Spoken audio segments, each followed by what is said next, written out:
So it's been a while since I last uploaded a video and even recorded one, roughly probably about 2.5 months. And a lot has happened in those 2.5 months. And so today I'm going to be sharing with you what's been going on and a channel update and just kind of why I needed to take my spontaneous break from YouTube and even social media.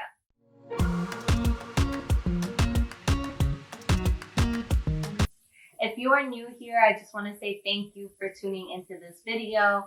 And if you are a current subscriber and follower, I just want to say thank you for having patience with me. I just kind of disappeared without saying anything for the last 2 months. If you follow me on Instagram, then this announcement, you already kind of know it. And because I did share it at the beginning of January, I did share over on my Instagram why I disappeared and what was going on. But before I announce that, I do want to share that about 3 weeks before my last video was posted, I had found out that I had been going through some digestive issues for quite some time now. I was working with a functional nutritionist and I was doing a lot of things holistically and a lot of things got better, but there was just something that was just kind of stuck and it just was not improving completely. And so we did several tests, worked with a gastro, and I ended up finding out that I have SIBO, which is small intestinal bacterial overgrowth. And basically, it's just a bacteria in the small intestines. I believe you can have one or two. There's specific ones. The possibility of me getting this could have resulted from, I had gotten an appendectomy, and so about 2 years ago, so that could have brought on some onset. There's a couple of different reasons, but basically the symptoms involve bloating, upset stomach sometimes, acid reflux, just a lot of gastro-related things. And there were a lot of things that were ruled out. And through testing, there were some things that we were considering, and then I found out this is what I had. So fast forwarding, about 2 weeks after I found out, I got the antibiotics I was going to be working on using, and then, which was pretty intense antibiotics, 3 times a day. There was 2 different ones that I had to take at the same time. And then I had a plan to work with my functional nutritionist on kind of getting me back on track holistically and just getting my body to that healing point and just restoring everything to its working function. So before I even started it, I actually ended up finding out that I was, or we, because there's 2 of us in this, we are expecting baby number 2. And so that is why I disappeared for so long. It was very unexpected in the sense I did not have any symptoms. With my son, I had a load of symptoms before I even was due for my period. And so I already knew I was pregnant before I even had to take the test. The test was just like a confirmation. I was sick with him from literally 4 weeks till 12 weeks, every single day, pretty much all day long. This time around, I went through cramping. I did have one day that I spotted lightly, and I was expecting my normal menstrual cycle to come right back around. I was not expecting to be pregnant, and the only other thing possibly that was kind of a sign was I had really sore, achy boobs. And so I'm sorry if that's a little TMI, but it's the truth. I really had no idea that I was pregnant. Instead, I actually thought my menstrual cycle was coming. That was just it. And so my husband told me to test. He felt like I was. So I tested the next morning. He actually asked me to test days before, and I was like, I know my body. Like, don't tell me to test anything. I'm fine.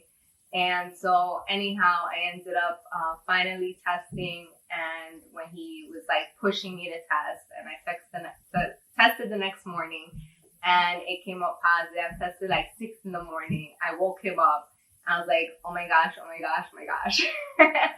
And we wanted to grow our family for a while, but there's a lot of things kind of in the way. There was the fact that I was dealing with some sensory related things with my son, and we were kind of going over that hump with him. He doesn't have a strong sensory issue or anything like that. I forget what the actual full name is, but I think it's sensory processing disorder. So he has some of that, but it's very more on the mild side. And so there was a lot of things we were working on with him. So that was one reason. There was also, I was working full time. It was a lot. And I just felt like it was just going to be too much, especially to depend on my mom, who was the one that was mainly taking care of him, to bring in another child. So my goal was always not to have another child until I can actually stay home with that child, at least for the first year or two, minimum. Come the pandemic, I'm no longer working, but I am going through health issues. And so that was also another thing that kind of kept us from wanting to try. And so we never tried. we talked about it, and I would say in 2021, we probably talked about it the most. And we prayed about it several times. My husband was starting to feel more at peace at wanting to grow our family. I was the one that was just like, I don't know if I could deal with this. I don't know if I could do it. I want to. And it was rough. So anyway, literally, and I'm sorry if this is too detailed, but literally one day I told him, I said, you know what? I'm not on birth control. I've never been on birth control, but we kind of go through the calendar method. And so I said, you know what? I won't even look at the calendar. I will just, you know what? It's in God's hands. And whatever happens, happens. Technically, for 6 years, nothing has happened. So it actually might be harder for me to get pregnant this time than it was when I had my son. I got pregnant right away. So I was just like, it's probably going to take us a couple months anyway. And so when we found out that I had the SIBO, we agreed to focus on my health again and just wait a couple months before we decide to try again. And little did we know that God was already working, and there was already a child on the way.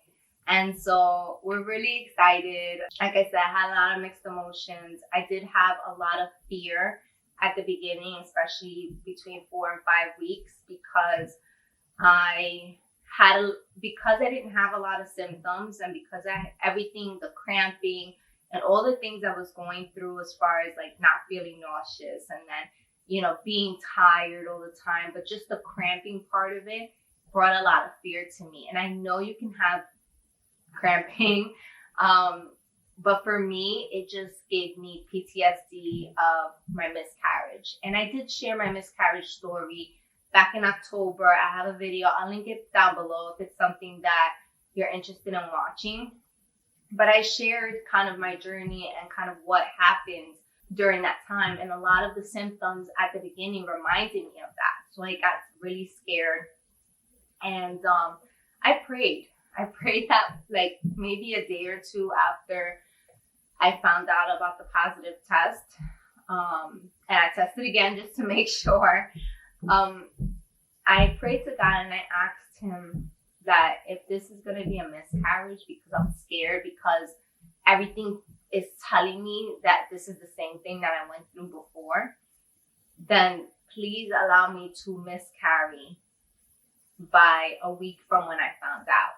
So I found out on a Monday, and I asked the Lord that by the following Monday, that to please don't let me go past that week, that day, if this is not gonna be a viable pregnancy. So I'm just being honest. That's how I felt. I didn't want to go as long as I went through with my previous miscarriage and all the things I went through then. So I just was praying God that let it happen naturally. It's so funny how God works. And I'm going to share more about that in another video. But I just wanted to share with you guys that, you know, we're kind of on this journey. I went through a lot of different things during my first trimester.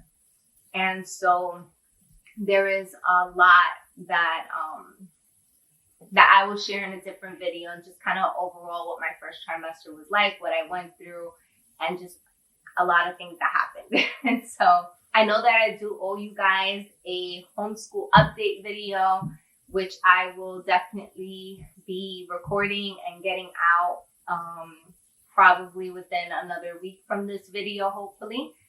And just kind of going into a channel update, because of everything and because of the adjustments I'm kind of going through right now, I'm in my second trimester. I'm still not out of the woodworks, but you know, there's still some things that I'm feeling and still kind of first trimester symptoms, I guess you could say. But overall, I'm starting to feel a little bit better. And so I will be trying to do 2 to 3 videos per month. And so if you want to stick around, just make sure that you're subscribed and you hit that notification bell so that you get notified whenever I do post those videos. And then I also want to stay on top of my blogging, because it's actually something that I've missed doing. And so I will link the link to my blog down below. If you're interested, you can even subscribe to the email list and you'll be able to get notified whenever new blogs come out as well.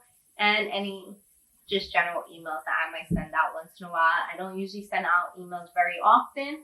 I usually kind of keep it for when I send blogs out, but I might send an email out here and there.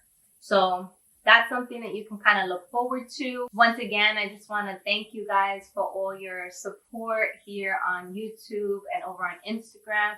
There were a couple of you that reached out to me on Instagram, mama YouTube friends that I've made here, and we've chatted on Instagram quite a bit, and they saw my disappearance and reached out to me just to make sure I was okay. So I just want to say I appreciate that. I appreciate all of you. And I definitely look forward to creating more content for you guys, because I really do enjoy this. I never thought I would last this long doing YouTube. I thought I would have gave up a long time ago.